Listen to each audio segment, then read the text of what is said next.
And thank you very much. By the way, this is the Port Washington Public Library, and we are hosting this program through the Career and Personal Finance Services. Maria? Thank you, Denise. Good evening, everyone. My name is Maria Frey. I'm president of Executive Consultants of New York Corporation, also known as ECNY. And I'm very excited this evening to be able to bring to you, with the tremendous talented individuals that we have with us, a bunch of resources that you will, without question, need to really listen up and write down, take down notes. This will also be recorded and will be posted on the YouTube channel for the Port Washington Library, and will be on the ECNY.com website as well. So I'm very excited. Thank you, Denise, again. Thank you, Bob, for being our IT man for the evening. And the Port Washington Library, if I can just say this very quickly, I'm very, very grateful to have had this very long-standing relationship with them, because they truly understand what it means to be community-centric and to continue to support not just the local Port Washington community, but New York and beyond. They have done amazing things. And again, we are grateful to everyone involved in this, Denise, especially you, the mastermind behind all. So thank you so very much. All right, guys. So we also want to really talk to you about one more thing before we get started with our first presenter of the evening. We do have, for those of you that may be looking for work, we do have a program that is coming up. It's filling up quickly. It is called the 5 Ps Boot Camp. I'm going to share my screen with you guys right now. And basically you can take a look, and you must go to the Port Washington Public Library website to log in and to actually to register for this event. So I'm not sure if it came up just yet. Do you guys see it? Yes. Okay, you do see it. Okay, I can't see it on mine for some reason. So if you are interested in this program, it is 2.5 weeks, only 1 day, 2.5 hours for each program, but it is a tremendous jump start for the job search. If you're interested, please go on the Port Washington website and the Port Washington Public Library website and register, because limited seating, and this is virtual also. So you can be by the pool and learn and do great things. We're just talking about that with our wonderful presenters. So with that being said, I'm going to exit out of that. And okay, so we're going to start our evening. Let me make sure that I am set out of here. Okay, can you guys see the presenters now? Yeah?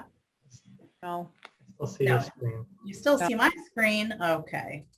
Of course, you gotta love it when you have 2 big screens going and they don't want to cooperate. But then it wouldn't be technology, right? If it was any other way. Okay, there we go. Okay, so we should be back to our presenters. So our first presenter, and before we forget, please hold all your questions to the end of our presentation.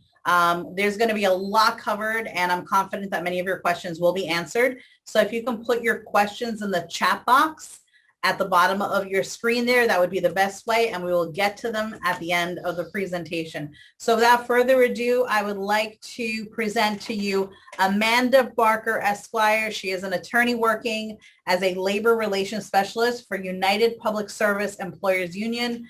And we are so excited to have you, Amanda, because we have lots of questions, I'm confident. So take it away. There you go. Thank you, Maria. I'm really happy and very pleased to be able to join everybody tonight. I hope that first and foremost, this finds everybody doing well. It's been a long 1.5 years, to say the least. Recently, we've sort of felt like we're coming out of it. We might be sort of circling back, so we have to keep the roller bar down a little while longer and keep our fingers crossed, and I think everybody will do okay. It's going to take a little while longer. So I was asked to come tonight and speak to some of the legal issues that have existed, some of the new legal issues that are existing now that we have vaccines that have come into the picture. So most people, I represent, just real briefly, for the last 15 or so years, my union represents non-teaching support staff and public sector employees, counties, towns, villages in New York State, Connecticut, and New Jersey. So the better part of what I do on a daily basis is representing public sector employees in those settings. And, some of the rules and some of the things that are occurring now in terms of the COVID crisis are a little bit different with the public sector compared to the private sector, also meaning union settings and non-union settings. So I know, to start off, one of the big questions and topics that I hear everywhere, I see people in the grocery stores with a mask on, of course, certainly at work, asking me, what about these vaccines? Can my employer mandate vaccines? So hopefully everybody is in the category of at least still working. Hopefully, if you're still finding yourself unemployed, we'll talk about that in a little bit in terms of what's available, and I'm sure some of the other speakers can. If you're an essential employee right now, if you're public facing or private sector, that would be all transportation, certainly educational employees, retail workers in food stores, folks that have basically been working through this entire ordeal and haven't had the ability to work remotely from home. Those folks are still working, have been working, kind of being on the forefront, certainly healthcare workers. So they're still working. Then we have the workers who have been able to work from home. Those workers with a lot of companies they're starting to bring them back. They're starting to talk about, okay, we've got the vaccine numbers, at least case numbers were going down.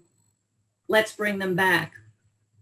So now we have the surge in cases, and we're still talking about vaccines and the mandates. And as we have the surge in cases, the discussion about the vaccines being mandated is certainly coming to the forefront. As a matter of fact, Governor Cuomo today announced that he is going to be strongly urging and encouraging local government employers to mandate vaccines for their public-facing healthcare workers. And beginning Labor Day weekends, on Labor Day, the MTA employees, about 68,000 employees in New York City, will also be mandated to have the vaccine or be tested weekly. Disney and Walmart just announced that they are going to be mandating vaccines for most of their employees, the non-union employees. We'll talk about that in a second. So they're mandating them for their corporate employees and their hourly non-union employees, all salaried and non-union employees. Walmart's doing the same thing. Walmart's one of the biggest employers in the country, 1.6 million employees, probably second to the federal government in terms of being a large employer. They are requiring all their corporate staff and regional managers to be fully vaccinated by October 4th. With some exceptions, and I'll get into the legal exceptions in a little bit. Walmart's mandate does not apply to store and warehouse staff. That's the largest percentage of their employees, but they're offering $150 bonuses for those employees to get the vaccine. They're also, and a lot of these companies are beginning to create systems to sort of track or monitor vaccination status of employees. And I know those are scary words that people hear sometimes when employers or any entity starts to track people. The flip side of that is companies that aren't mandating vaccines are now pushing off their reopening when they're going to bring employees back to the workplace. So we have Google, we have Facebook, Uber. They're also, they've and the Washington Post, New York Times have initiated mandates for vaccines, but they're also pushing back, bringing workers back into the workplace from September, October, and they're now looking at February and some in April. So they're looking at, are we going to bring people back? And if we do, we're mandating a vaccine. So the answer to that is, where they are bringing people back either involuntarily or voluntarily, they're saying you've got to have the vaccine. And they're not even doing the testing requirements. Can they do that? Can an employer mandate a vaccine? The answer is yes. So under the federal laws right now, and the U.S. Equal Employment Opportunity Commission is pretty much leading the way with this issue. And they've put out advisory papers and position papers saying that there's nothing in the federal law right now that says an employer cannot mandate somebody to get the vaccine.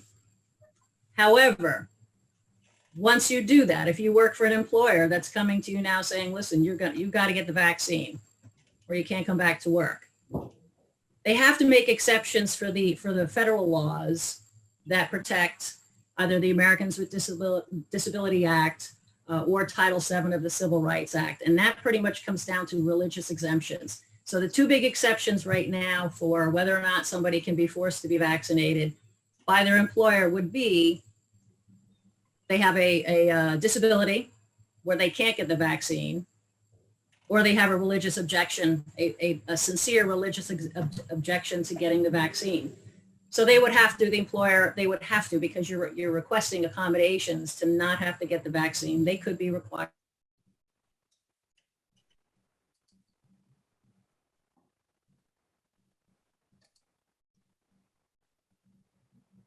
Amanda, could you please unmute yourself, please? I accidentally pressed the wrong button. Was I muted the whole time? I got to start over. No. Yeah. Just for about 10 seconds. I can. There you go. So, so the next question that comes up is, you know, can an employer offer incentives like Walmart is doing? So Walmart is saying, okay, certain employees have to be mandated, have to have vaccines. The warehouse workers and some store workers don't. There's no mandate, but they're offering them $150 incentives to get the vaccines. So the answer to that is the federal law doesn't prevent an employer from offering incentives to employees to get the vaccine. However, if they can't offer an incentive that would appear to be a coercive incentive. So when in any workplace environment, we're always talking about, can an employer force an employee to do something? Is it going to encroach on their federal or state rights, you know, their civil rights?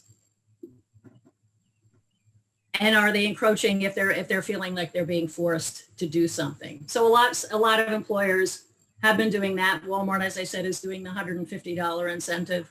It seems to be going well. What they can't do is say, all right, for anybody who's not vaccinated, we're going to put you on the graveyard shift. We're gonna take you. We're gonna move you from, you know, a day shift if you've got kids, and now you got to go work at night. You know, obviously that's a negative. You know, and a coercive negative reinforcement, probably not going to get a lot of people to want to go get vaccinated. They can also ask, in very limited circumstances, they can ask people to voluntarily provide proof of their vaccination status. So they can ask if you are vaccinated. If you say no, they cannot go further. They cannot ask you and say why, because that could potentially be encroaching on potential ADA issues. Certainly HIPAA issues. Employers some have been starting to contemplate rolling out a vaccine program for their employees. They can do that, but again, in doing so, they have to be careful with HIPAA and ADA issues in terms of when somebody goes for a vaccine, if anybody's gone for one, you have a lot of questions, a lot of that background questions, medical questions that are asked of you that could potentially divulge medical information that the employer can't know, has no right to know in terms of anything outside of the limited instance of getting a vaccine.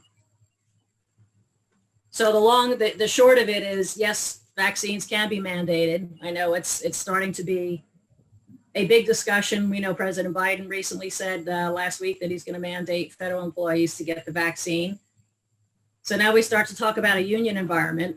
If one works for an employer, private or public sector, where there is a union involved, some of the unions, not all of them, interestingly enough, some of the federal unions that represent some federal workers obviously jumped up and said, you can't mandate this. You have to negotiate that. That's a mandatory subject of bargaining. It's changing a term and condition of employment. But then there are some unions who are actually kind of jumping on the bandwagon and saying, hey, this is a serious, the most serious crisis we hopefully will ever face health-wise in our lifetimes. You know, vaccines are the way out. We think it's a good idea. So that's the private sector and the public sector. We know Mayor de Blasio has already announced that they're going to mandate police and fire, public, first responders having to get vaccinated. Again, their unions also, jumped up and basically said, listen, you can't just go and do it. We have to talk about this. we've got to negotiate how it happens. We have to make sure the employees' rights and their privacy rights, are not trumped by the public health crisis. So by and large, vaccines can be mandated. I think there have actually been a couple of federal cases here and there since the beginning of the year for bigger companies where people have fought, having to get a vaccine. And so far they haven't really been successful in fighting that. So we'll have to see how that plays out, but that seems to be where the trend is going, with more employers now mandating or trying to mandate the vaccines, and they can. A lot of questions also too that we get are, I've been working from home. I'm not an essential employee. Can my employer is telling me now I have to come back to work. I have to come back into the office. Can they do that? So the answer is to that would be, yes, they can too. They can do that too as well. And that's also tied into the, how are they being brought back in terms of, do we do the vaccines? Do we do the mask requirements? That's the other thing too, is we keep the mask requirements and the social distancing and all of the safety mechanisms that are in place that still need to be in place. Most private sector employers like Google and all of those, Twitter, they're not bringing anybody back because they're in industries where you can work remotely. There are some employers who are saying, listen, we're not going to bring anybody back. We're going to save money on rent now. We're going to save money on having to have brick and mortar, buildings, because we can have people work from home. So if you're lucky enough to find a position or have a position with an employer like that where you can continue to work remotely, you're in a good spot with that. So the vaccines is, it's the laws. This is all very uncharted territory, with this pandemic, in terms of whenever something happens on a social or a societal or a health, public health level, it now starts to drive the laws and it's fallen into place, I think, a lot over the last year and a half, but now we're into new stuff in terms of that piece of it. New York State still has the COVID sick leave law in place. I do get a lot of questions about that. We are dealing with that, thankfully not as much as we did. That is the provision where if you are under mandatory quarantine, you are entitled, depending on the size of your employer and the makeup of your employer, you're entitled to anywhere from 5 to 14 days. All public sector employees, you get the 14 days. The state clarified that back in January, and they said you could have up to 3 of those instances per year if you're under a mandatory quarantine. If you've tested, obviously you're going to test positive once if it happens, hopefully. But if you're also quarantined because you're quarantined for having exposure to somebody else, or someone in your household has it. That's the first instance. The second 2 times, you can still get the paid leave, but you have to have the positive test. Haven't heard of anybody yet in all this craziness who actually had 3 times had to quarantine in 1 year, because again, this is in 1 year. Some instances, if you continue to test positive, you're gonna have that quarantine for, you'll get a second and a third quarantine period of 14 days after that. Because New York, we're still doing okay with, even though the numbers of cases are on the uptick, we're still kind of doing okay. We don't see these huge numbers. I hope we don't see the huge numbers, but that provision is still in place in terms of being able to, have those paid days. Again, that kind of focuses on private sector, hourly workers, food service, industries where they don't have a lot of paid time off in general, versus say public sector and other union environments where people do have negotiated paid time off. You are covered in some instances if you are out and have to take time off to care for somebody who has COVID or any serious medical condition. You're covered under the Family Medical Leave Act too, as well. And if people have, I'm trying to put a lot of information into a short amount of time. So if people have questions, I can certainly answer them at the end if more detail is required. So family medical leave is going to cover somebody who is out taking care of certainly themselves or, having to take care of an immediate family member. COVID most often is going to fall under the definition of that serious medical condition that is going to keep somebody incapacitated, out of work, out of school, and need to have somebody have to take care of them.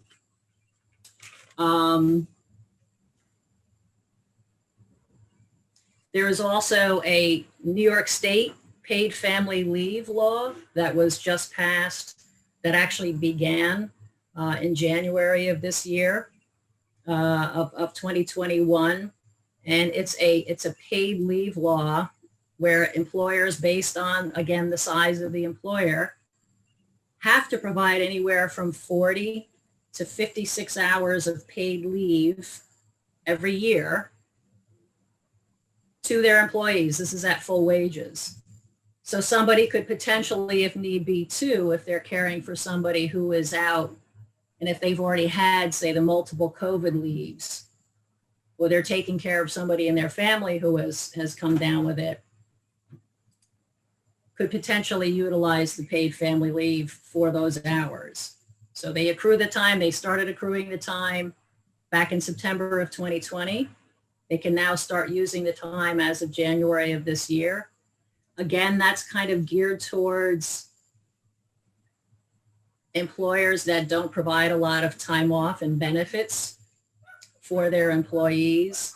It would be the fast food industry in those areas who aren't widely unionized, or just aren't able to have, a lot of paid time off in terms of sick leave. And again, so we're looking at more and more, we're seeing more and more employers starting to require and mandate vaccines. And I think that's going to be the next, where we are, where unions are involved.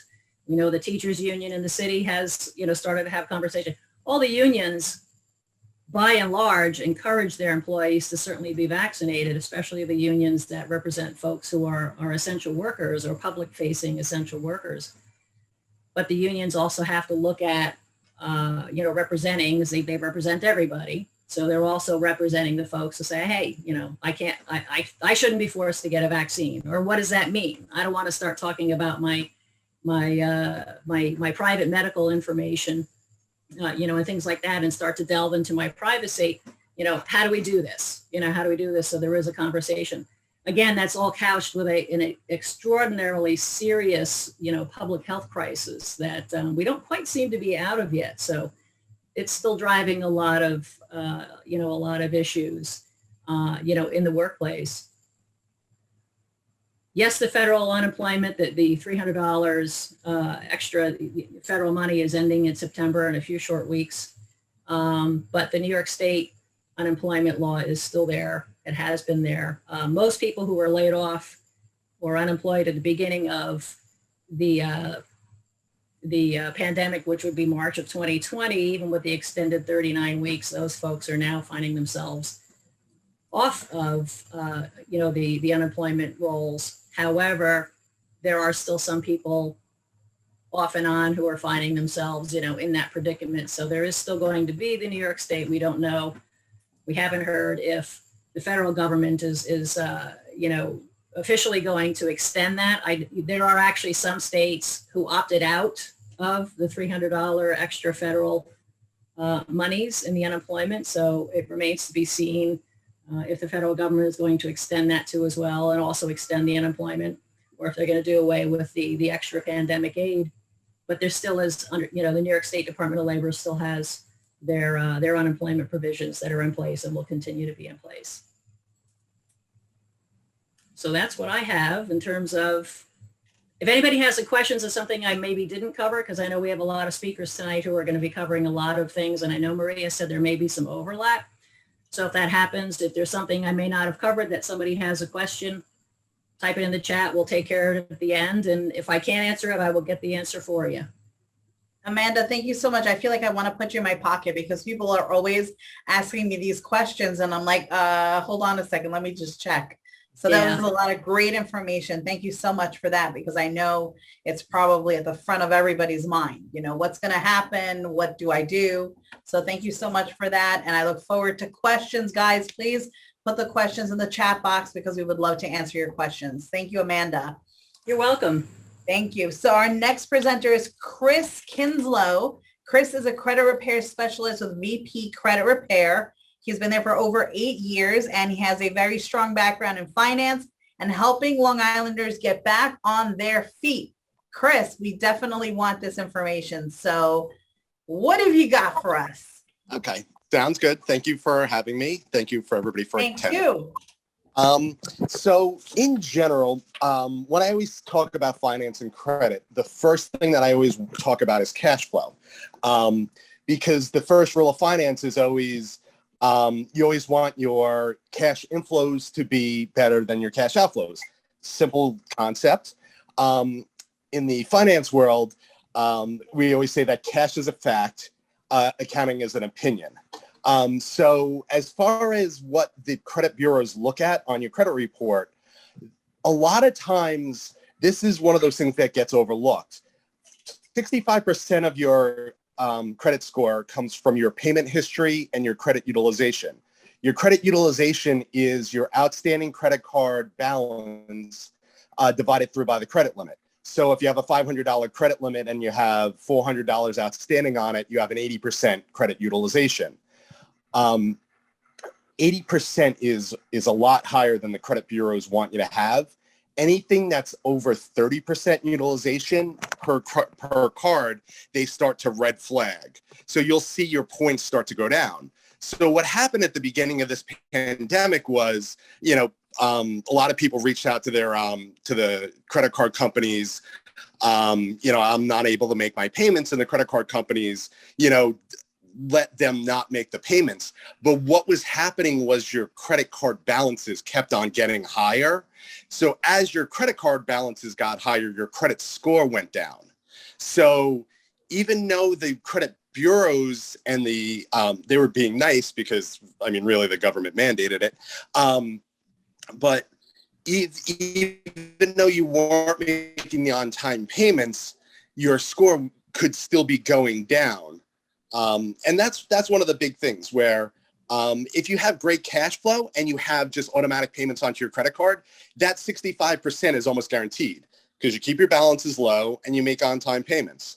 In 2019, it was published that there was the highest FICO score average on record at a 703. And then right after that, COVID happened. So what you were supposed to do was reach out to the credit card companies, the mortgage companies, your student loan companies, and basically make an agreement with them. I'm unable to make the payments, you know, please defer them, you know, and then they were supposed to be reporting that to the bureaus. The credit bureau system is extremely complicated. The formula is extremely complicated. If you think about it, Bank of America sends, you know, trillion bytes of data back and forth because they're sending date of last payment, date of last activity, the amount that you paid, the last 24 months of payment history, every single month to the credit bureaus. So it's incredibly complex. You can't just tweak the score. You know, you can't just tweak the formula that easily. So they're dependent on the furnishers. The furnishers are, you know, your Bank of America, your Chase, your mortgage lenders, your student loan companies. So their systems were also not designed for this type of catastrophe. You know, nobody ever expected, you know, a pandemic of this size. And a lot of people with the federal government's approval, deferring their student loan payments, their mortgages. And then you had like a lot of problems associated with that. So say Wells Fargo basically put all their mortgages into forbearance, but then reported them late on your credit reports. So that was an absolute disaster. Usually if you have a mortgage, that costs you, and a late payment on a mortgage costs you anywhere between 60 and 120 points just for that first late payment. Because the mortgage is really the last thing you pay late. I mean, you pay your phone bill late, you pay your credit cards late. The mortgage is really the last thing that you want to pay late. So, you know, Wells Fargo doing that definitely caused the problem.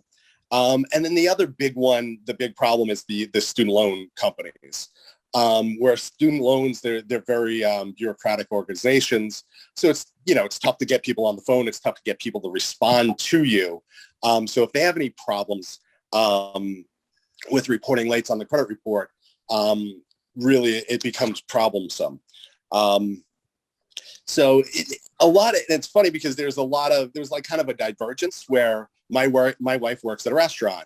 Her restaurant had to close down. So we were very cash strapped for a long time.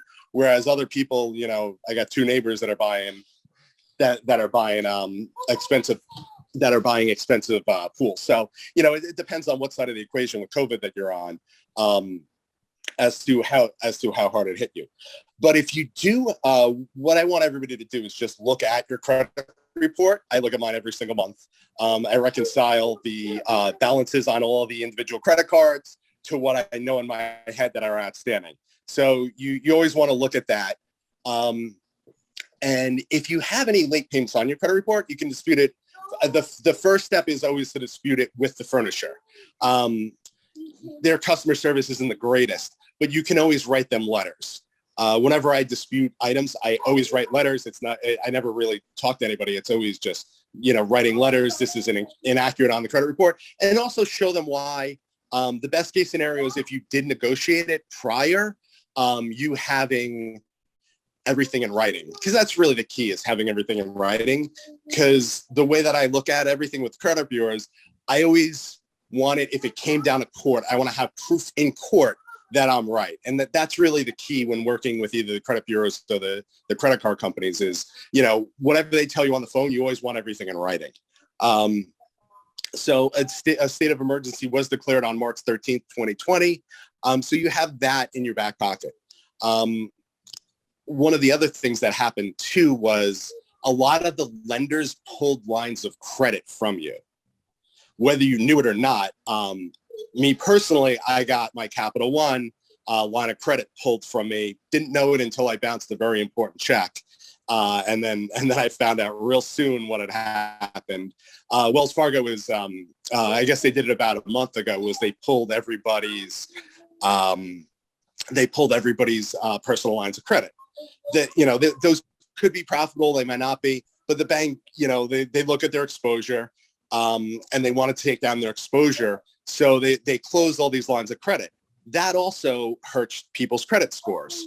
So that utilization, where you might have had a great utilization ratio, if you had a couple lenders close down lines of credit or credit cards, then, you know, that could hurt your score also. So you really want to check your credit report on what you think you should have and then what you actually have.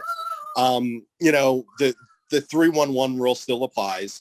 Credit bureaus want you to have at least 3 different credit cards and then 2 installment loans. So, you know, the overriding view of suburbia is you have 3 credit cards and you have a mortgage and you have a car loan. And that's what they kind of expect to see. There's also a component of your credit score, which is credit mix. That 3-1-1 rule helps that out a lot. At the beginning of the pandemic, you had, just to point on that, everybody with the, if everybody remembers the stock market in March of 2020, in April of 2020, where the sky was falling and everything, you know, was going to go bad, was one of the major lenders as far as the retail space is Synchrony Financial. And so their stock was actually down over 50%. At the time. Now their stock's back up over 100% from its lows. So they're a major retailer, and so they had a big fear of nobody being able to pay their credit cards back.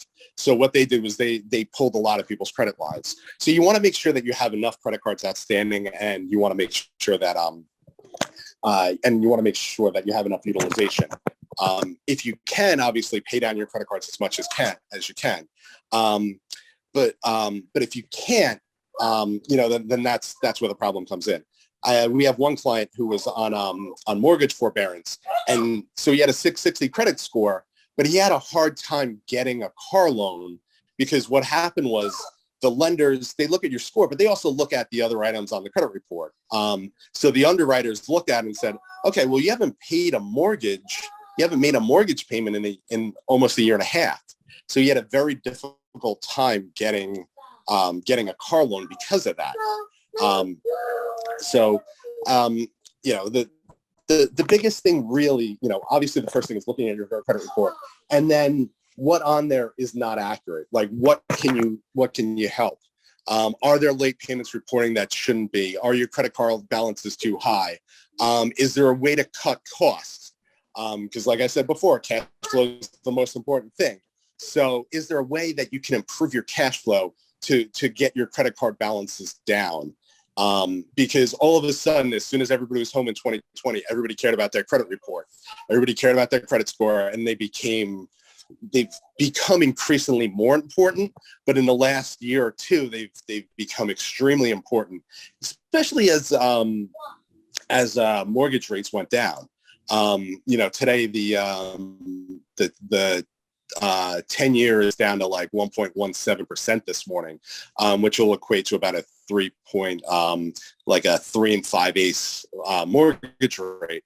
So you really want your score to be as well as possible. If you're having problems and you are maxed out, you know, there is, I mean, obviously the standard thing to do is, you know, as much as you can pay down, you can pay down. But if you can't do that, then definitely contact your lenders and see what they can do, because they are willing to work with you still. You know, nobody expected COVID to go this long. And, you know, I would be the first from that, where I was expecting, you know, 2-3 months and then that's it. I mean, now we're, you know, 15 to 20 months into it. It's, you know, it's definitely extreme, but still contact your lenders if you are having problems, you know. For the lenders, as long as you can make some payments or at least in some agreement, what happens is the date of last activity still remains. And that's an important date for the lenders, because they can only collect on you in New York for up to 6 years from the date of last payment, really.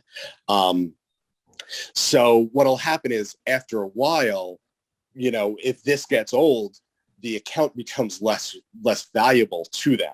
So if they were going to sell it to a third-party collector, the account actually becomes less valuable. Oh, well, this account's 4 years old. You know, it's only got another 2 years on it. So as long as you work with the lenders, you know, some of them will help, some of them won't. And then there's other ways to try to help your credit score, you know, out of the box if you know, if those lenders, you know, can't help. But you know, it's one of those things where, you know, if things got very bad, your credit score is not you know, it's a lot of people get very stressed out about it. It's one of those things where, you know, 3 to 6 months of good cash flow and on-time payments, and it turns around right away. So I don't want anybody to really stress out about it. You know, because I know that the times that we're in right now, it's very tough. If anybody doesn't have a credit card and they need a copy of their credit report, they can go to annualcreditreport.com. And you could just pull it out. You just, you know, need your normal information. It's set up so that, you know, people can't pull your credit report without your authorization. But it is pretty easy to access the credit reports there. So if anybody else has any questions, I will definitely be around later. Thank you so much, Chris. That was a lot of great information. And it's so funny because I always stress about my credit report, and I have a good credit score, but I want it to be higher. So I'm always doing all these crazy things. My husband's like, why are you constantly on Credit Karma? He's like, every time you're like hiding it. Like, you know what? It's important. You work hard for that. You definitely work hard for that. I want like the lowest interest rate on everything, the car, the mortgage, and everything. So I can understand that.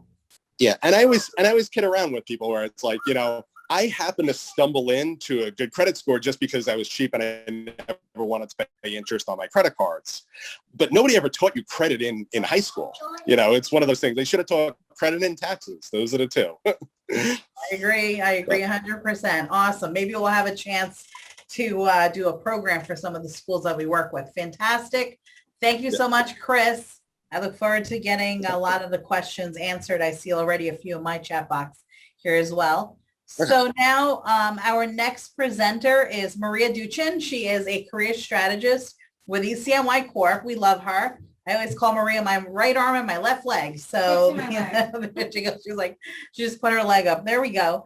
And she serves as an employment and benefits coordinator, providing community resources and life skills education. So Maria's got a lot of diverse information she is going to be sharing with us this evening. Welcome, Maria. Thank you. Thank you. Hi, folks. I'm really excited. I have kind of a lot to talk about, as usual, for those of you who know me. I'm going to share my screen and kind of start going through my slides.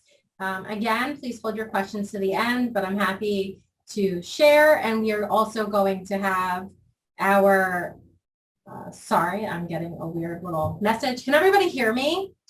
Yes. Yes. Okay. I'm going to share my screen in just a second, and we are also going to have a resources page on our website where you can access this presentation, so you can actually click the links that are in here and revisit as needed. Can everyone see my presentation? Yes. Yes. Okay.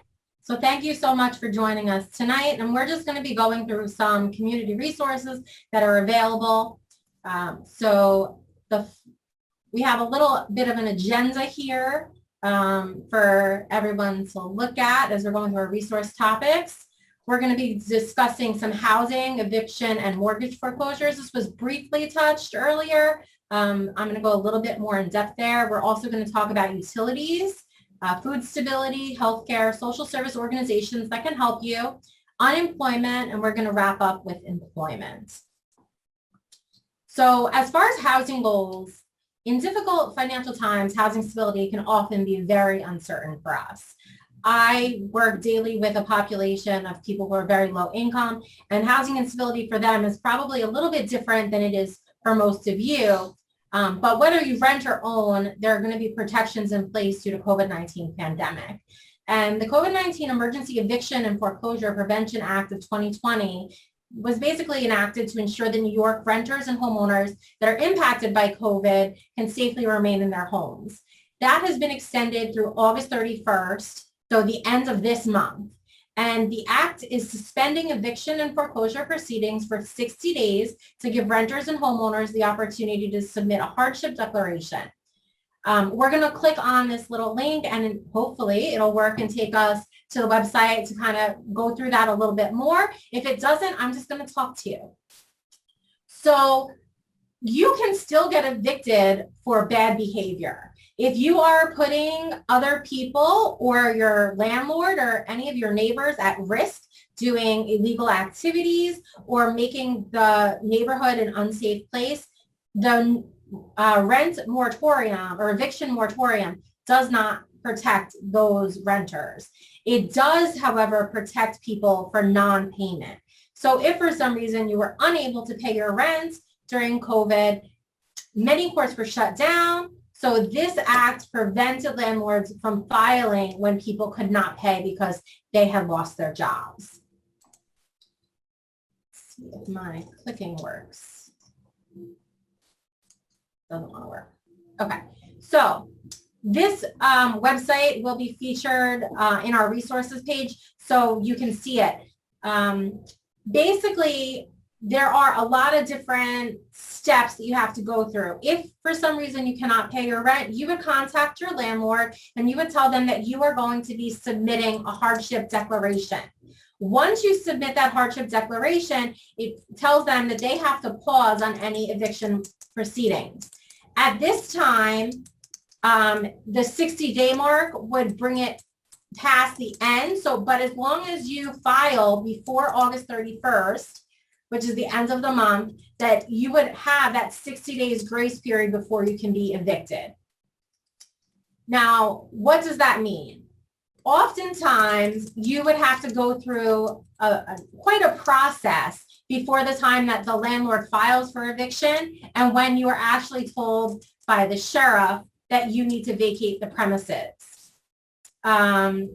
So if you're getting a 60-day extension, it's actually longer than that, especially with the courts backed up as much as they are after being closed for almost a year.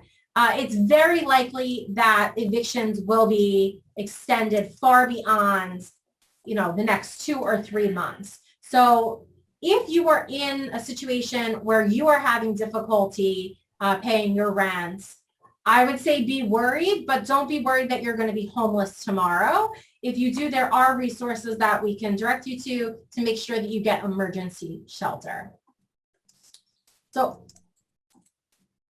on this page, we're talking about eviction. So if you are very behind on your rent, there is something called the Emergency Rental Assistance Program, also known as ERAP. And if this would go into play if you're having trouble paying your rent or your utilities during the pandemic. And you would get relief for up to 12 months of unpaid rent or up to 12 months of unpaid gas or electric bills, and then an additional 3 months of rental payments if you spend more than 30% of your monthly income on rent. So if you make $1,000 a month, which is very low, maybe that's what you're getting on unemployment, and you spend more than $333 on your rent, then you could potentially be able to get this program to help you with your past due bills. Now, these payments aren't going to come directly to you. They would go to the landlord or the utility provider, and you have to meet some conditions in order to be eligible. That includes your household income has to be under 80% of the area median income. And when you go on the website, you'll be able to check to see where that status is based on our location. You or a member of your household would have received unemployment benefits, which many of you and a lot of Long Islanders did, or you lost income due to the pandemic, suffered significant costs, or experienced financial hardship because of it. The other criteria are that you have to pay rent at your primary residence and have overdue rent bills owed after March 13th of last year, or that you're at the risk of homelessness or housing instability because of unpaid rent or utility bills. If you apply for ERAP, you can't be evicted for unpaid rent or utilities covered by the ERAP release unless your application is denied. So there's going to be a link for filing for the assistance, and then the towns of Hempstead, Islip, Oyster Bay all have their own individual applications that they're accepting, and then there'll be links specifically for you to apply through those townships. Also, there's a little Q&A here, and some people were thinking like all evictions are suspended until September of this year, and I did go over this briefly, but they're not. If you do not deliver a signed New York Hardship Declaration, or if your landlord proves that you're creating a safety hazard or nuisance in your home, it's possible you could be evicted before September. And then there will be a link to the Hardship Declaration forms. They're pretty cut and dry. You're just saying, I attest that I have suffered a hardship financially, and I would like to request some assistance and not be evicted. And again, it's an important legal document and is provided for your reference. And you should please speak with an attorney before completing the form, just to make sure that you're eligible, and they may be able to provide free help. Nassau-Suffolk Law Services does provide a lot of free, great services for people in Nassau and Suffolk County, and you can call your local office either at Hempstead, Islandia, or Riverhead. Moving on to mortgage and foreclosures, many of you may own homes and be struggling as well. So New York State and the federal government passed laws and regulations to provide relief to homeowners who are unable to pay their mortgage due to COVID-19 and who are in risk of foreclosure. Now, the information that we would talk about relates to both federally and state provided relief, and there are important differences between the two relief programs. So please make sure that you contact your mortgage servicer directly in order to discuss what specific relief options are available to you. And there are also a bunch of organizations that you'll be able to reach out to get some free housing counseling and legal assistance. Now, when you reach out to your servicer, there might be a few different options. One of them could be a deferment where you would get to not pay your mortgage for a few months. And then there's a balloon payment at the end where you have to pay all of the money that you did not pay over those months at one time. And then there could potentially be a forbearance where you are not paying your rent for a certain amount of months and they're just basically pausing it, and it extends time on the end of your mortgage. So you would need to know the actual details of the agreement that you're making with your servicer as you go into the agreement. If for some reason you work with your servicer and they deny your relief, or you're having difficulty working with them, you can file a complaint with the New York Department of Financial Services, and the department can help ensure that you receive whatever relief you're eligible for. If you file a complaint about a servicer that the department does not regulate, the department will refer the complaint to the appropriate government office, like the Consumer Financial Protection Bureau, to advocate for you as well. So there are a lot of moving pieces with mortgages and foreclosures, but as of right now, you are protected and you can get some assistance through federal and state agencies. Moving on to utilities, there are lots of utilities that we have, including telephone and other utility services. In New York, utility companies cannot shut off your service during the pandemic if you haven't paid your bill because of a financial hardship. And this restriction is going to apply to utility companies that provide electricity, gas, water, internet, cable television, and phone service. If you can't pay a utility bill during the shutoff restriction, your utility company is required to let you enter a deferred payment agreement without a down payment, late fees, or penalties. And the shutoff restriction will end on the earlier of the two dates. So one would be 180 days after Governor Cuomo ends the COVID-19 state of emergency, which was 6/24/21. So 180 days would be September, right? No, that's 90. December 24th of this year, or it could be extended until June 29th of 2022.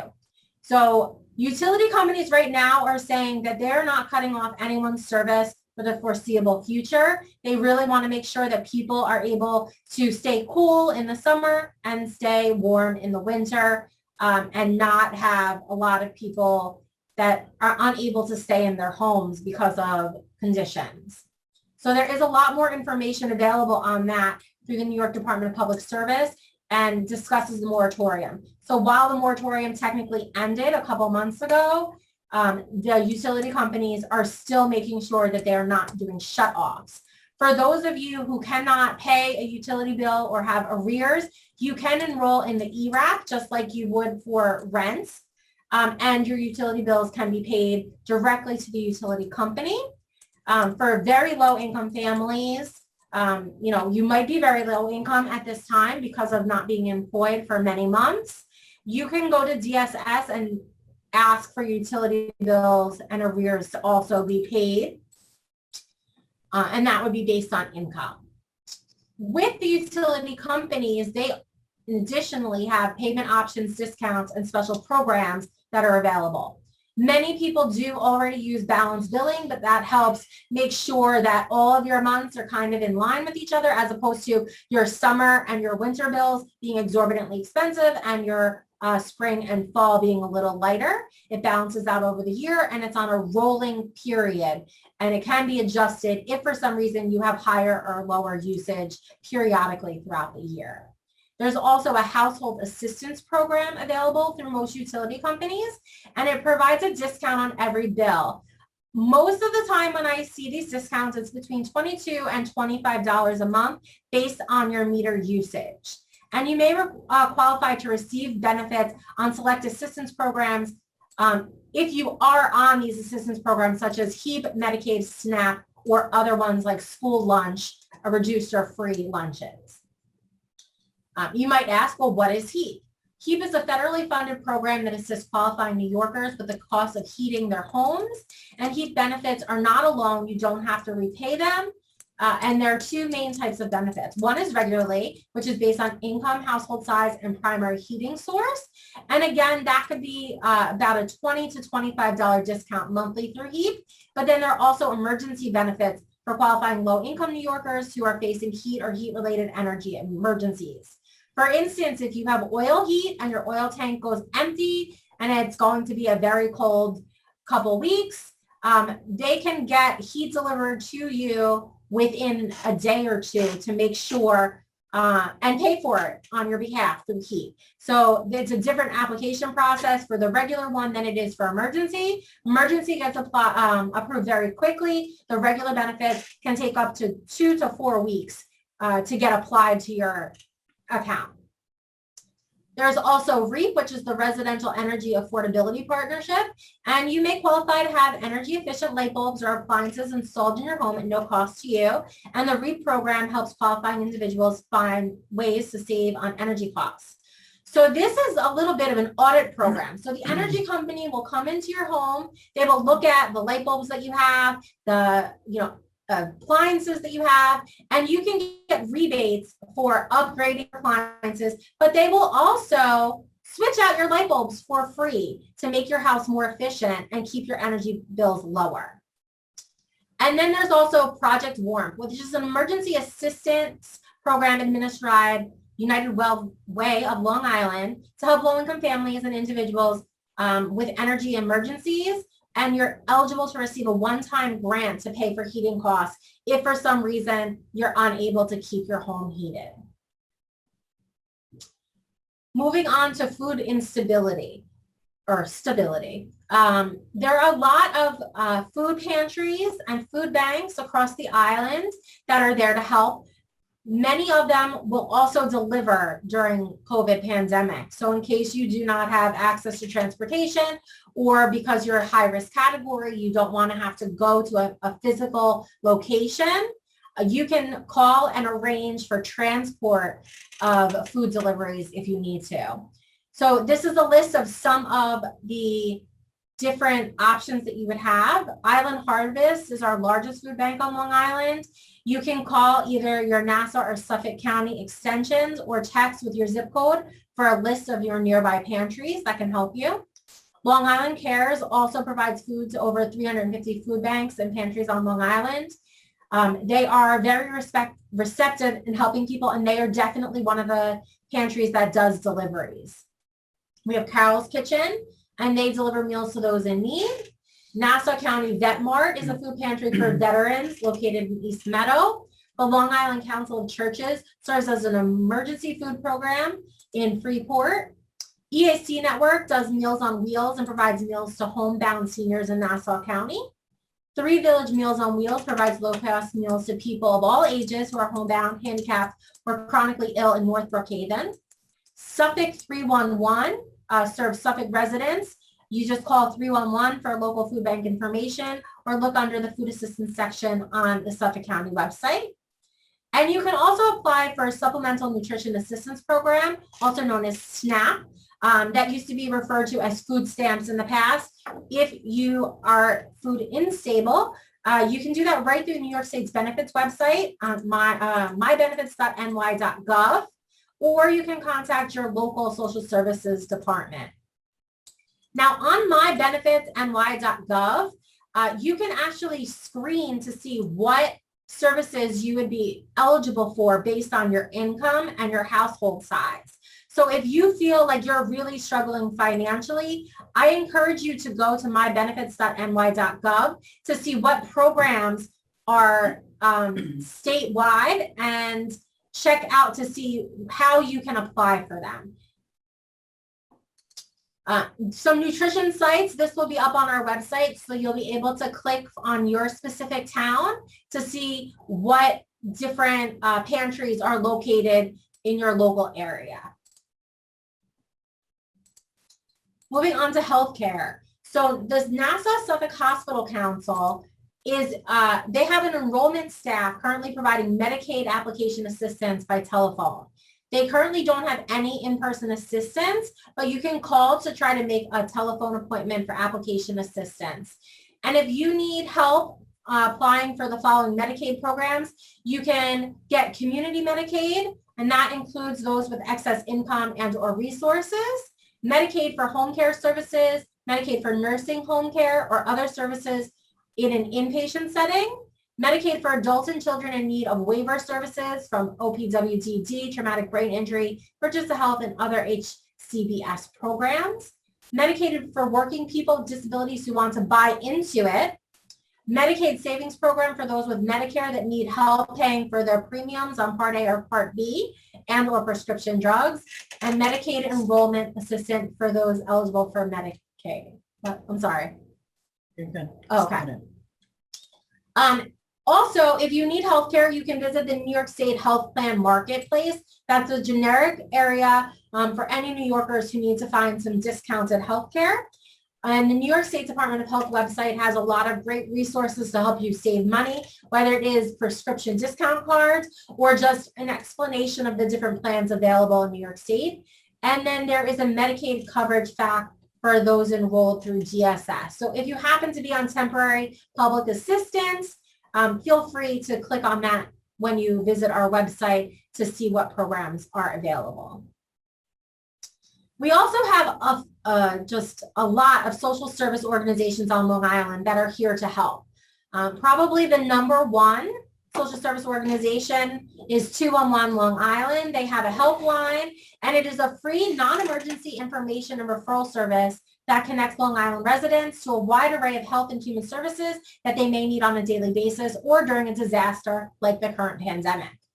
A partnership between the United Way of Long Island and Middle Country Public Library, 211 offers a confidential call center where trained specialists help link people to services they need, and that's available from 10 a.m. to 5 p.m. Monday through Saturday. So if you're unsure of what programs you might qualify for or where you can get help, the 211 line is a great way to figure out how you can get additional services.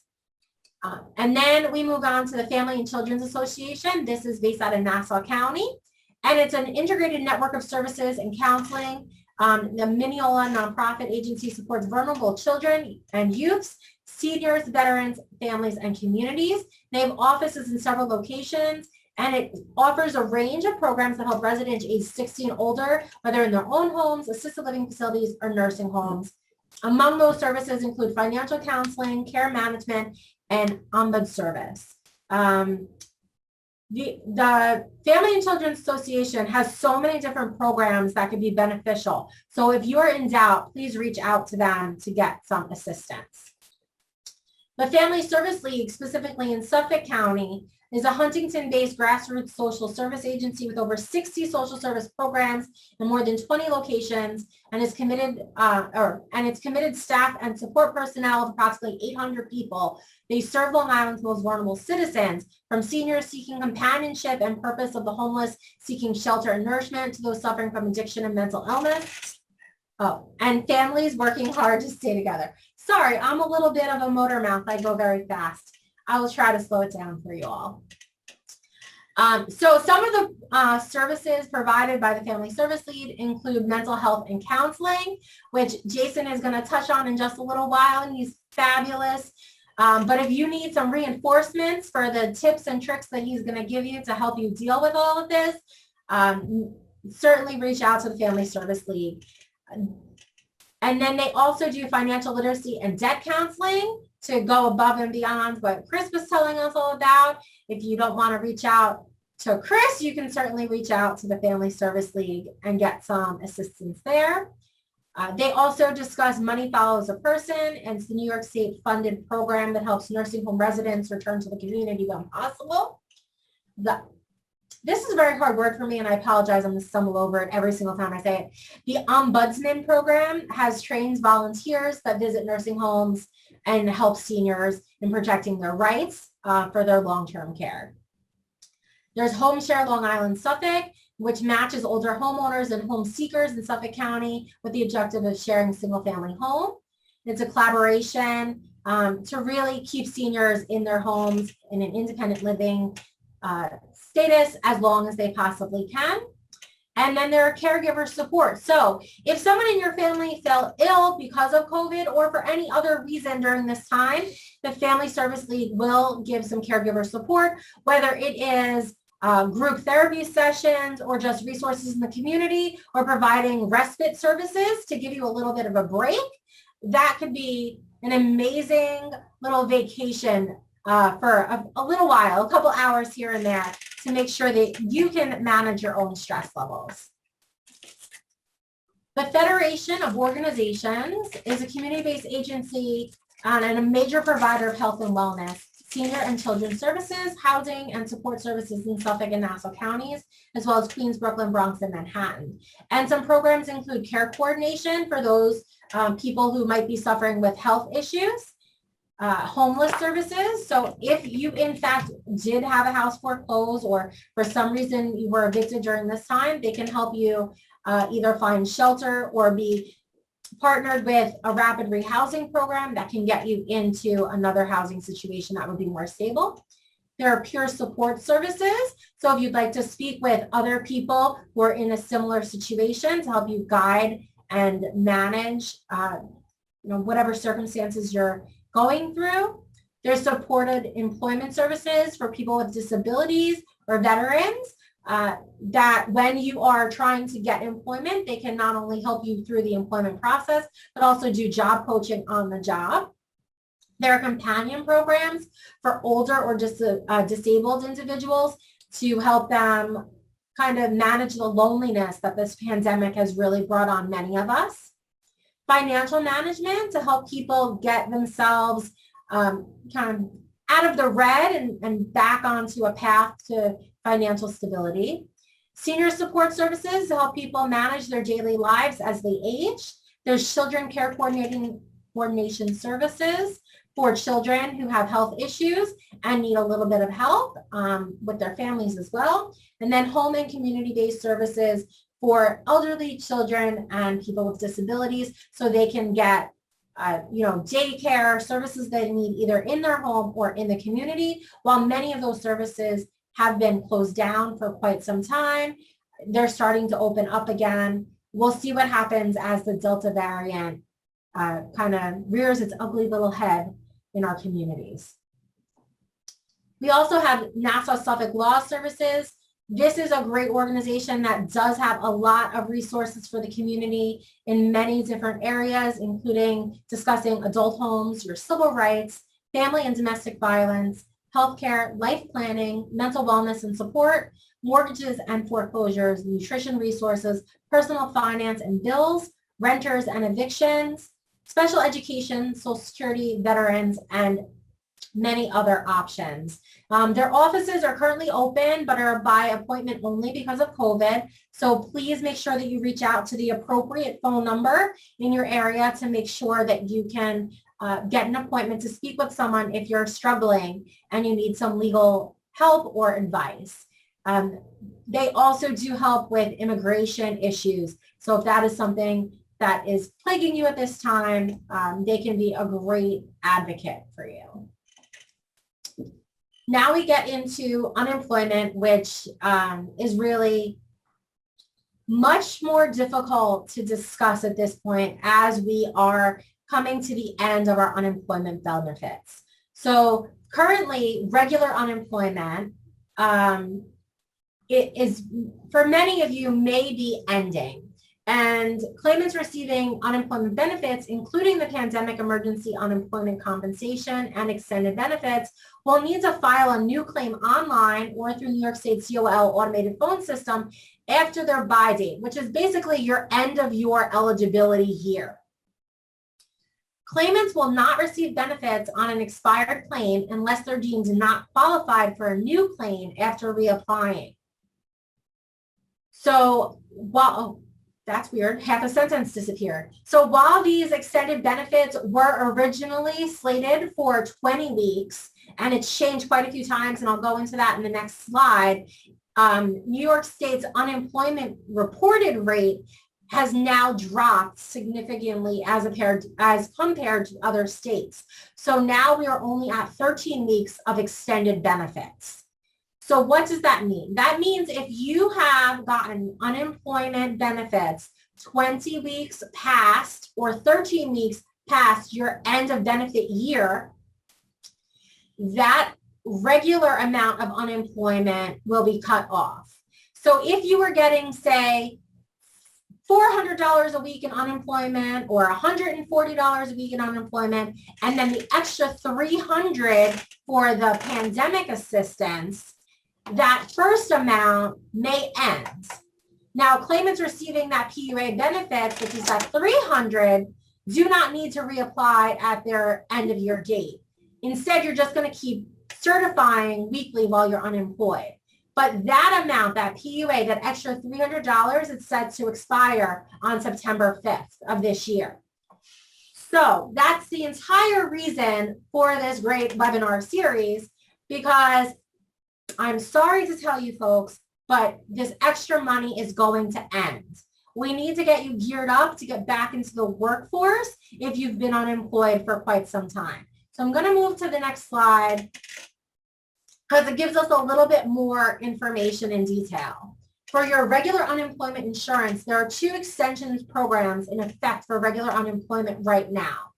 The Pandemic Emergency Unemployment Compensation Program, which is the PEUC, provides up to 53 weeks of additional benefits. That went into effect April 5th of last year and expires the benefit week ending September 5th of this year. The second program is the Extended Benefits Program, which went into effect the week ending July 5th of last year, and it currently provides up to 20 weeks of additional benefits.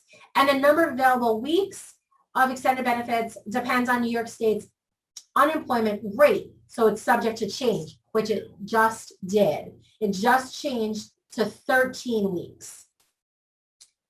So if we look at the chart to the right, we can see the maximum weeks of benefits that you could be available to you based on your original claim effective date. So you would find this on any statement that you get from the DOL and unemployment benefits. So if your original claim effective date was between July 2nd, 2018 and April 20th of 2020, you would have gotten 26 weeks of regular unemployment, up to 53 weeks of the pandemic assistance. That is going to end on September 5th of this year. You would also have been eligible for up to 20 weeks of the extended benefit for a total number of up to 99 weeks. That's a lot of weeks. That's almost 2 years of unemployment benefits that you could have been eligible for.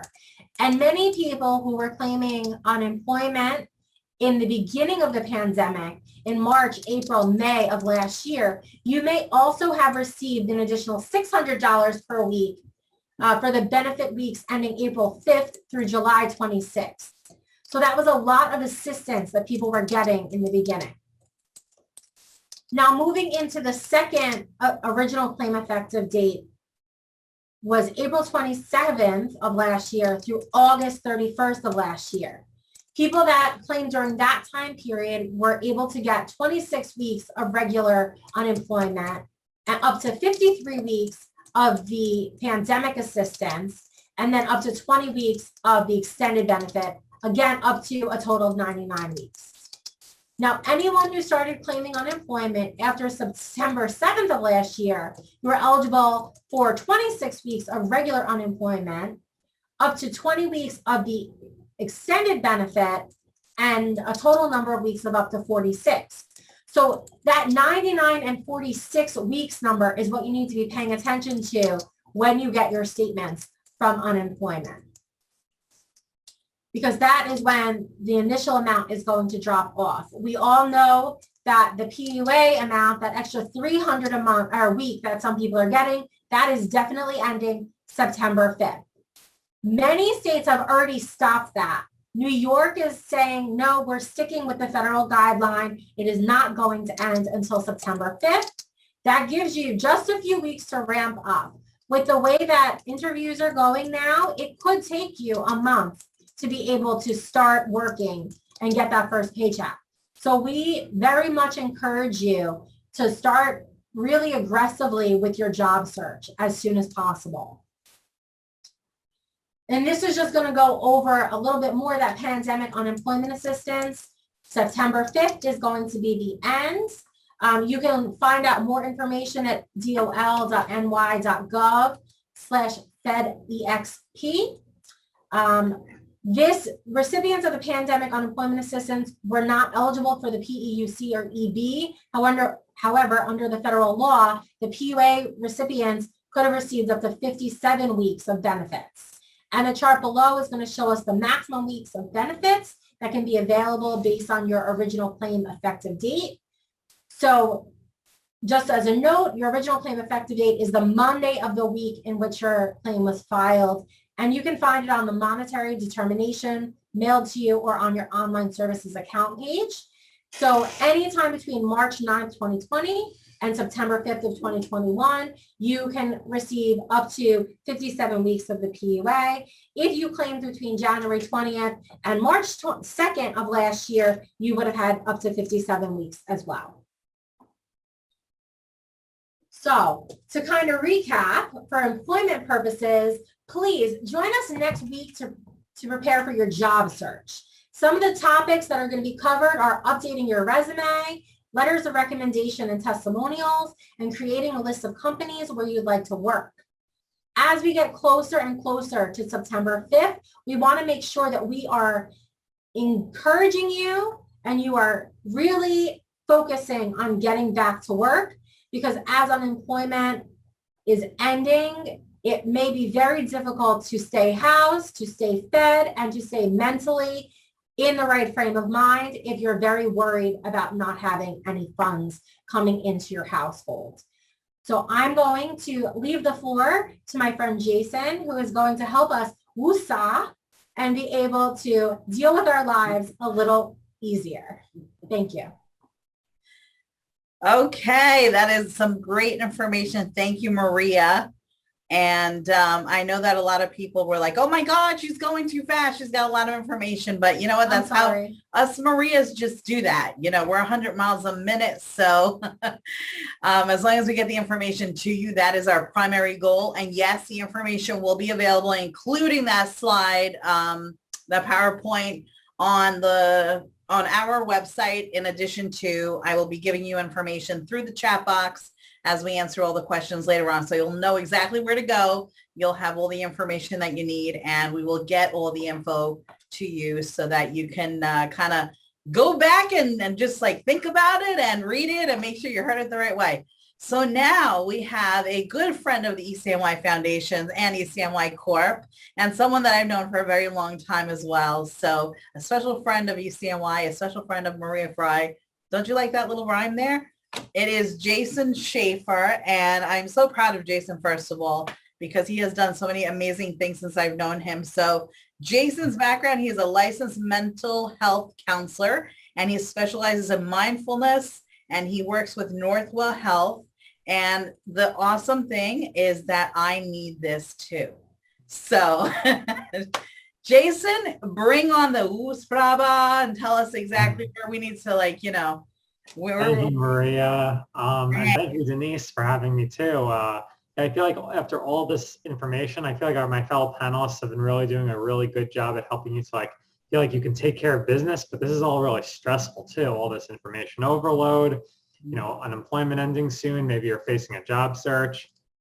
So I'm just going to like share my screen here because I feel like a lot of us feel kind of like this, you know. It's raining and we just lost our umbrella, and look at that, the water is coming up to our armpits already. We're about to be drowned by stress. So I'm here to help you to refocus now from focusing on taking care of business to now taking care of yourself and to have you gain some skills to do so in a self-compassionate way. So here's what I have on my agenda. So we'll first learn a little bit more about stress and a concept called resilience. And most of us have kind of an intuitive understanding of like what stress is, but we're going to all leave today with a little bit of like common language on how to talk about stress, how to talk about our stress, our family member stress, to recognize it, and to maybe get support if we need it. And also maybe we could tell our family members what they can do if they need support.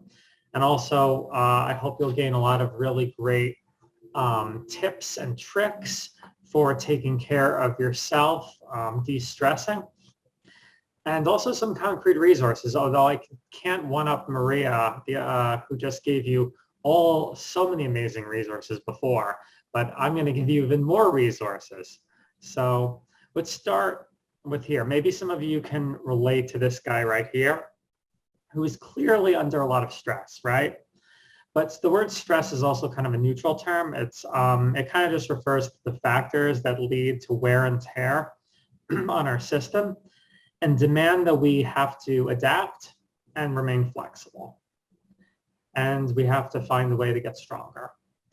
The more stress builds, the more we have to be intentional about managing it, or else we could collapse under the weight of stress, which is what we don't want to do.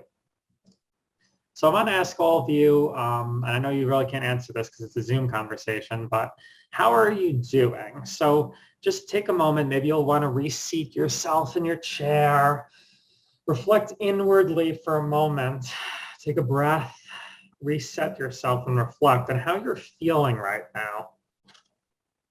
And on your screen here, maybe you'll be able to place how you're doing on this handy dandy color-coded guide. So you can see this is called the stress continuum model, how we can categorize how we're doing. If we're green, we're feeling rested, we're restored, we're relaxed, we're chilling out, we're fulfilling all our roles really well, we're taking time to take care of ourselves, we're resting, we're relaxing. We feel really confident about the resources available to us. But if we're moving a little more toward the yellow, we're starting to feel strained. We are able to recover from that strain because it's yellow, hasn't gotten too bad yet. But in the yellow, you might start to notice things like you're getting tired more easily, maybe irritable, anxious, worried, maybe you're down. As you get to the orange, those feelings that I mentioned, that the irritability, tiredness, down, they're becoming more persistent. Like maybe it's a more global experience of just like, why am I so irritable and angry all the time? Or why do I feel so hopeless all the time? So that's when like you're in the orange. So, you know, that's when things are becoming a little overwhelming. And then, you know, we get over to the red, where now you're not really doing so well. We call that impairment in functioning, meaning you're not doing some areas of your life so well anymore. Maybe you're not able to focus on work anymore. Maybe you're letting your friends down, you're letting yourself down. You know, you might even be developing some signs of a clinical mental health condition like an anxiety disorder. So really the goal of this presentation today is to help you recognize when you're starting to move, you're starting to creep from the green to the yellow to the orange to the red, to kind of put a stop to that, because we want to get everyone here back into the green, right? So, whoops. If you're taking notes right now on everything you're learning, start taking notes on yourself a little bit. Think about what your stress levels are and where do you sit on the stress continuum. Kind of take some notes on how you know you're in the yellow, for example. What is going on within your body, within your mind? What are you feeling? That kind of gives you the knowledge that you're in your particular color. Awareness is the first step toward healing. We need to be aware of what our stress levels are in order to do something about it, right? So hopefully everyone is taking notes on that. Maybe you could also list some of the causes of your stress too. Some of them might be the obvious, and some of them might be a little bit more subtle. So maybe you could reflect both on the obvious causes and also maybe the more subtle ones. The obvious one might be that your unemployment is ending soon. Maybe the more subtle one is that like you're spending a lot of time ruminating, meaning in your head, just worrying, which is making your stress even worse. So all the factors that are creating the stress. Yeah, so I'm just going to give everyone a moment to do that. So when things are building up and we're not actually managing it, we call it stress injury. You know, stress, it's almost as though like we're actually becoming injured from the stress. And here are some examples of the different stress injuries. A traumatic injury due to the experience of exposure to intense injury, horrific, gruesome experience or death, loss, a grief injury. Maybe you lost a loved one during this year of the pandemic. inner conflict due to behavior or witnessing behavior that violates moral values. This relates to if you have a profession or if you're just in your personal life, you have a lot of really difficult decisions to make that stress you out, and wear and tear, when just the accumulation of everyday stressors. You can also think to yourself, what are your causes of stress? You know, what are your stress injuries right now?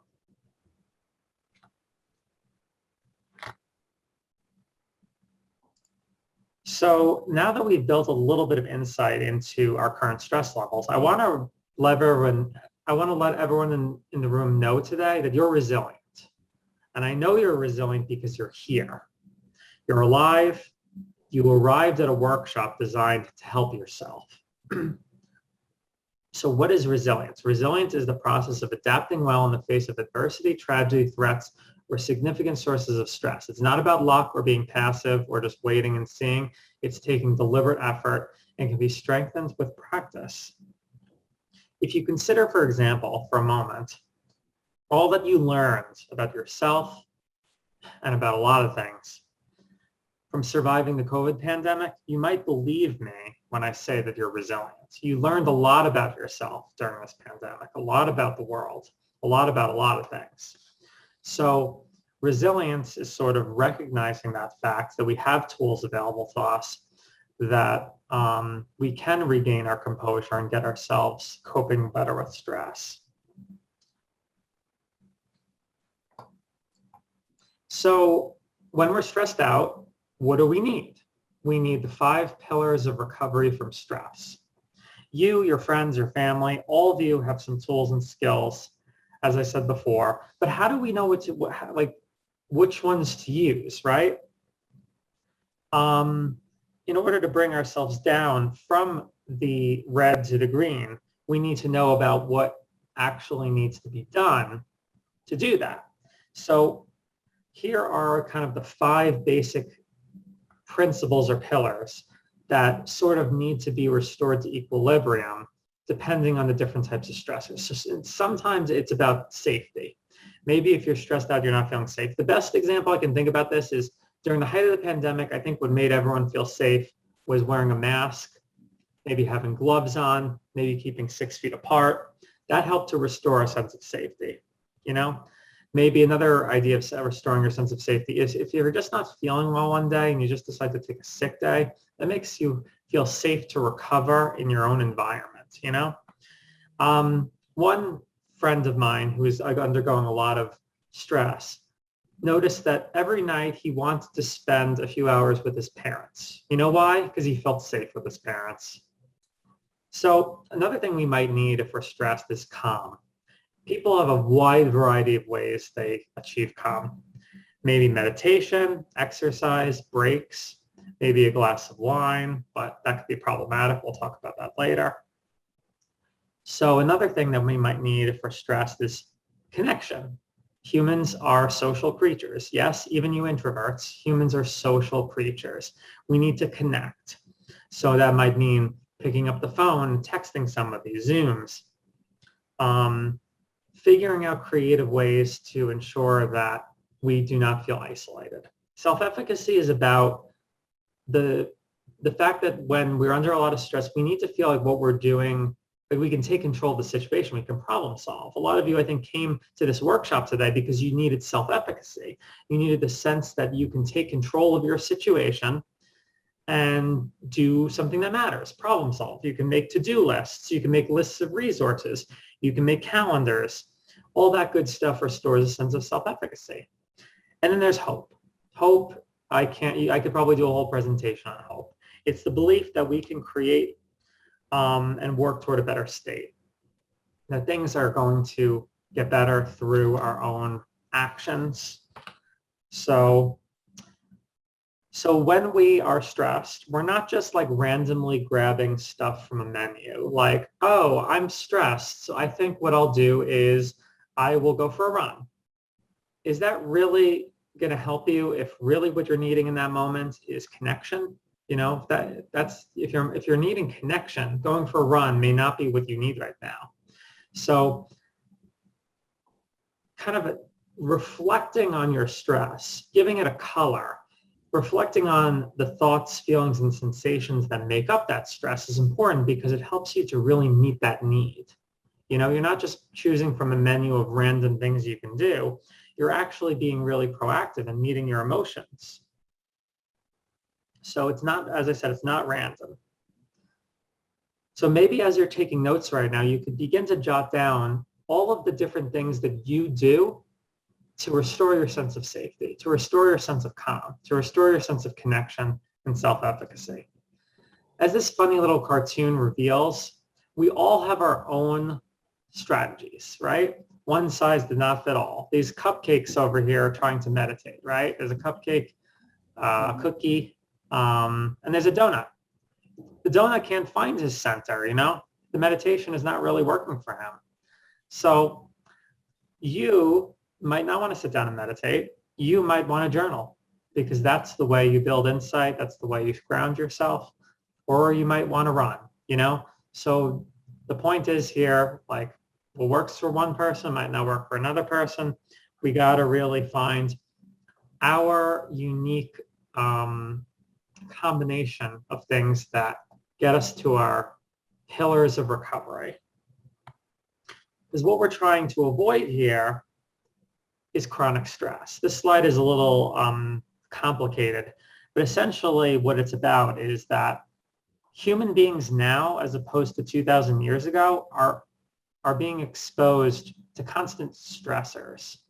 And unfortunately, the way we evolved, we can't always distinguish between like the type of stress like a man-eating lion versus just the type of stress of, oh no, I might be late on my utility bill, you know? We all experience in the body is the same. So, you know, human beings are under so much more stress now than they were in the past, believe it or not, even though it's just because of the stimulation that we're all receiving at all times. And this could lead to a really bad thing called chronic stress. Because what happens is our nervous system is always being triggered. And we might, like, you know, these technical terms like the pituitary gland is getting activated, your nervous system is revving up the fight or flight response, you know, your blood pressure is going up. And then we get, you know, something called hyperarousal. We're not sleeping well, we're anxious, we're panicked. Maybe we'll use some things called maladaptive coping skills. Like remember I said having a glass of wine, but maybe that glass of wine might turn into 7 glasses of wine, and then we have a lot more problems. So I don't want to stress you out by thinking about the fact that your stress could make you unhealthy, because, you know, there is hope. Has anyone heard of mindfulness? You know, mindfulness. Here's some like magazines, The Mindful Revolution, Mindfulness for Dummies. It's everywhere, right? Well, it's a great way to manage stress, and it isn't just about meditation. It involves getting some mental distance and perspective while training in calm. So I love mindfulness. As Maria mentioned, I'm a mindfulness specialist. And I like to liken mindfulness as sort of an activity that you can do regularly. Meditation is one example of that activity. But it helps you to kind of create space, mental space, to experience and be in your life and be aware of aspects of your life without getting so overwhelmed by them. So here's some technical definitions. I love Kristen Neff's definition: being aware of your thoughts, sensations, and emotions without over-identifying or being possessed by them. So we can kind of take survey of our stressors, see what's going on without it becoming so weighty, you know? Because remember that guy who was carrying the boulder earlier? For all we know, he could be smiling and being like, you know, this is really stressful. But he has the tools such as mindfulness, so that's not too bad. Or maybe he doesn't have any tools and he's just like, oh my God, this thing is going to crush me. So it's about really the internal tools we have, such as mindfulness, that can help us be a little bit more resilient to stress. It is about, mindfulness is of course about cultivating present moment awareness. You might think of that as being able to savor the pleasant things in your life while becoming a little bit more like Teflon. You know, Teflon is like non-stick to the stress. So the stress can slip right away and you can grab right onto the pleasant stuff. So we cultivate this sense of focused awareness that allows us to bounce off the stress and invite in the gratitude. And we'll get into ways of cultivating mindfulness later. But as you see on the lower right-hand corner of your screen, there are apps out there and a lot of resources to help you be mindful. There's the Calm app, Insight Timer, Headspace, Simple Habit, 10% Happier, Breathe.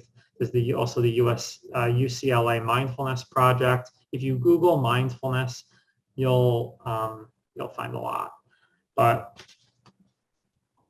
let's see. So here's another way to think about mindfulness. On the left-hand side, you see someone who's really stressed out and doesn't have the mindfulness tools. They're in their thoughts. They're being rained down by fear, anxiety, worry, guilt, and self-doubt. They're stuck. They're stuck. But on the right, you see someone who's observing their thoughts. They have more perspective. They have more distance. So here's a handy video that might help to illustrate this concept a little bit more clearly. Take a moment to imagine a bright blue sky stretching off into the distance. Feels pretty good, right? This is a perfect metaphor for the mind, a blank canvas on which thoughts, feelings, and experiences appear. Okay, so maybe there are just a few clouds, but they tend not to bother us or distract us too much, especially if they're the cute little fluffy variety. This is how the mind appears when it's calm, bright, serene, and happy. But life isn't always easy. Sometimes there are a lot more clouds in the sky. Sometimes they might be the dark and stormy variety. Occasionally, we might even begin to wonder if a hurricane's on the way. It gets to the point that it's hard to think of anything else. In fact, sometimes we get so obsessed by the clouds that we forget about the blue sky altogether. But it's still there. Every time you're in a plane and you fly through the clouds, there it is, right? Without fail, blue sky. It's easy to forget that what we're looking for is already here. And that's why we need reminding. So there you have it. So mindfulness is ultimately about recognizing that we can always inhabit that blue sky. We can notice the thoughts, the panic, the difficulty, but being able to dwell within an inner space of calm. So meditation is a really nice way of going about this. As it says here, meditation is a way of getting somewhere. The truth is you're already there. But here's also really a handy acronym that I think can, if you like acronyms to help you do things, this one might help. RAIN, the RAIN of stress reduction. So when you're feeling really stressed out, RAIN can help you to take kind of a mindful pause and pull yourself maybe out of the stress and allow you to restore your sense of safety, hope, self-efficacy, connectedness, or calm. So the first step is recognize, what am I feeling right now? I'm stressed, I'm overwhelmed, I'm in the orange, or maybe even the red right now. Recognizing where you are. So just like what we were doing in the beginning, just reflecting on what's going on for me right now. And then the next one, and this one might seem obvious, but allow it. Give yourself permission to have your feelings and your state of being. It's okay to be stressed. Give yourself permission. It belongs here. It's the body's natural reaction. Don't deny it. Don't say, oh, I'm not stressed. I'm not stressed. Don't deny it. Really just invite it. It's okay to be stressed, really. And then we investigate with kindness. Remember earlier when I was saying, look at what are the thoughts, the sensations in the body, the feelings that are associated with the stress. Maybe it's that when you're looking closely, you're stressed because you don't have enough information and you don't know what to do. And you're asking a lot of questions that you don't have the answers to. And that's leading to a lot of muscle tension, right? Muscle tension. You have a lot of questions. You don't know the answers to these questions. Muscle tension. and this muscle tension is becoming more and more uncomfortable. So maybe you could start by doing something calming, taking a hot bath, and then attending a workshop like this to answer all of your questions so to restore your sense of self-efficacy. So that's the N in RAIN. After investigating what's going on with you, you get to nourish yourself, nurture yourself. How can I make a choice in the here and now to restore my sense of hope, calm, or whatever it is I need? This is really an acronym for self-care. You recognize what's going on, you say it's okay, investigate what's really happening with you, rather than just shutting it down or turning away from it, which we do a lot more than we like to admit, including myself. And there we have it. If you want more information about this, you could always go to tarabrock.com/RAIN. She has a lot of really great resources on RAIN, including meditations. So here's another cute mindfulness strategy called that I can utilize throughout the day, in addition to my formal meditation practice, just to reground myself, recenter myself. And one thing I learned recently that I've found people seem to love is this strategy called Take 5, which you can do if you only have 30 seconds. So I just want to share it with you here. It's really simple. I say we do it together. Take out your left hand and just place it in front of you like this. And I want you to take your right pointer finger and place it right in the palm of your hand, right around your wrist.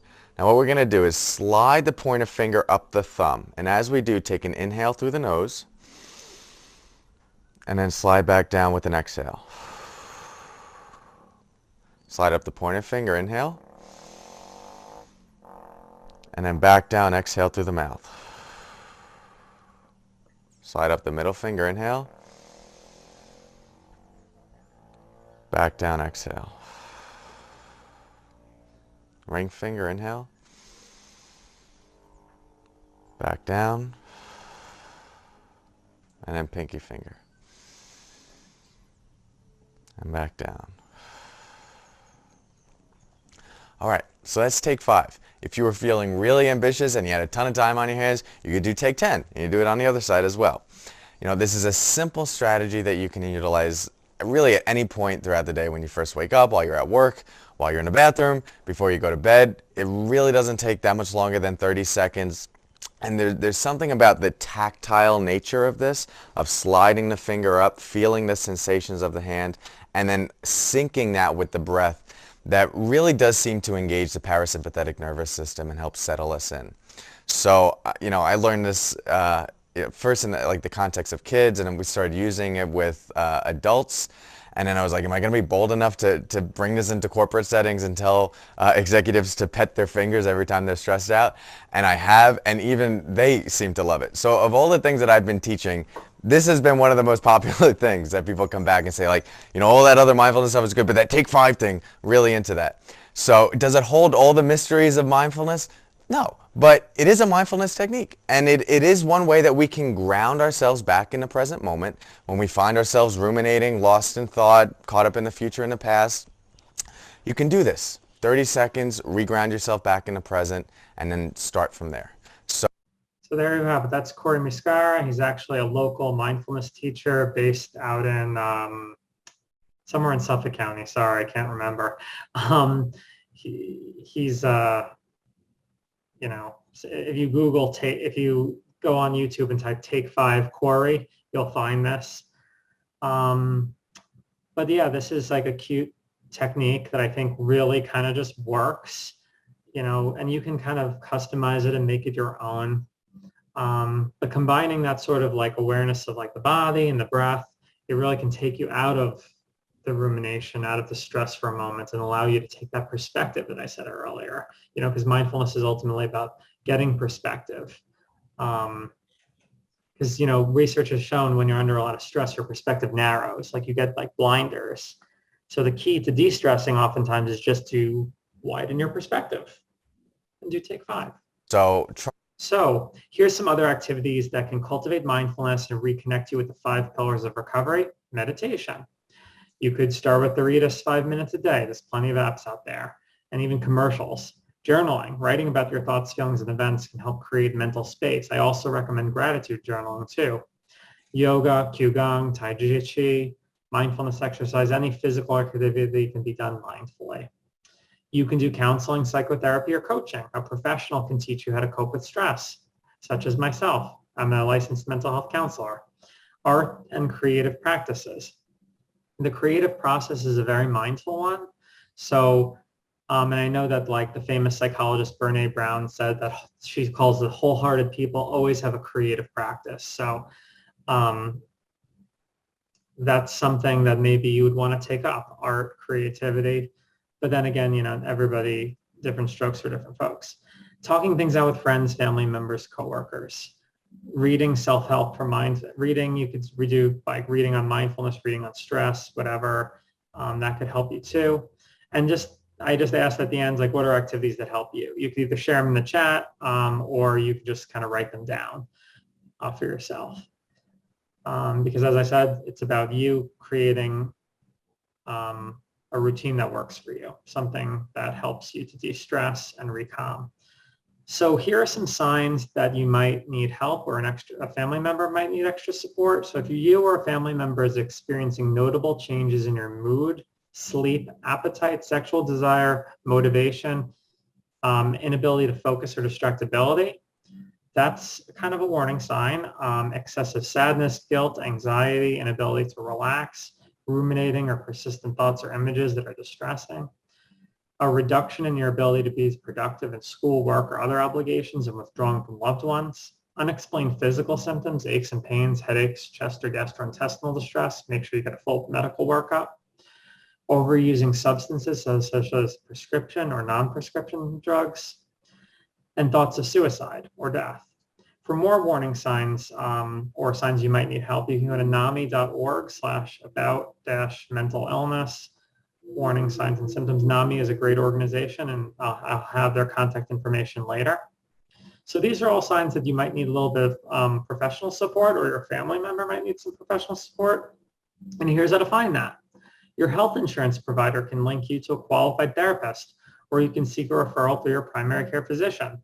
Not always so easy, right? If you do not have health insurance or a primary care physician, see if you qualify through the New York State of Health. And Maria, the other, just provided you with a lot of good resources on how to get health insurance too.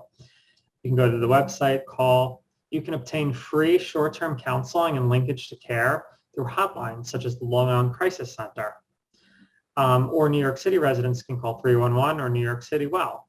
So the Long Island Crisis Center is great because they will just provide you with some great counseling right then and there, but they'll also refer you and help to link you to a counselor that could provide you with services, even if you don't have insurance. So like they'll find you one that'll work with you on a sliding scale or offers very low cost mental health services. And there were a lot of really great organizations that Maria pointed out earlier that also offer mental health services.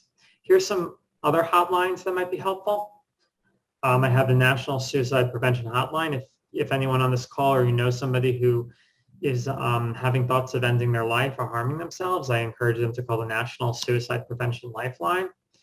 If you're experiencing domestic violence, definitely call the National Domestic Violence Hotline, which I know domestic violence was up during the pandemic. If you're a frontline staff, if you're a frontline person, like a EMT, firefighter, all that stuff, you can text Frontline to 741-741. Then there's, of course, the New York State COVID Emotional Support Helpline is still available to you. They offer free emotional support resources and care. A lot of these resources are very similar, so it's just sort of like take your pick. The National Lines of Mental Illness. If one happens to be closed, then just try another one. Some of them are 24 hours, others are not. Maria had given this number earlier. Nassau County Department of Social Services can help you with like concrete resources. The mobile crisis team for Nassau and Suffolk counties is if there's a mental health emergency going on, like a family member is like, really in crisis, they could come, instead of dialing 911, you could get a social worker or a counselor to come to your house within a few hours to kind of help assess the situation and figure out what's best. I've actually used mobile crisis professionally, and they're really great. It's a great alternative to dialing 911 in a mental health emergency. Your local library can also help you too. Remember your library. And I can help you too. Not exactly like I can't necessarily be your therapist. But if you want to reach out to me because you were like, what was that link? Or you need more resources, you can always email me or call me. I'm always happy to answer questions, share resources, book recommendations, websites. So that's it. Yeah, that's it for me. Thank you, everybody. Hope I didn't go over time. Fantastic. Oh my goodness. Thank you so much.